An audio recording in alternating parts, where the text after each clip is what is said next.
Percentage ప్రకారం అందరికి equal marks పెట్టి ఈ యొక్క ఎగ్జామ్ నిర్వహణ చేయాలని మేము కోరుతా ఉన్నాం.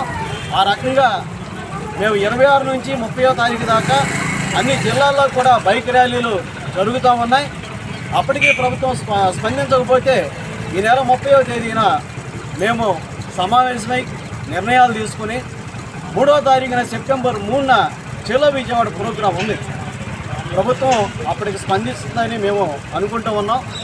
ఒకవేళ అప్పటికీ ప్రభుత్వం దిగిరాకపోతే ఆమరణ నిరాహార దీక్షలు అనేవి మాకు 4వ తేదీ నుంచి బిగిన్ అవుతాయి. విజయవాడ రాష్ట్ర కమిటీలో మా జిల్లాలోని అన్ని మండలాల నుంచి కూడా సంఘీభావంగా అక్కడికి వెళ్ళి అందరూ కూడా నిరాహార దీక్షలో కూర్చోవడం జరుగుతుంది.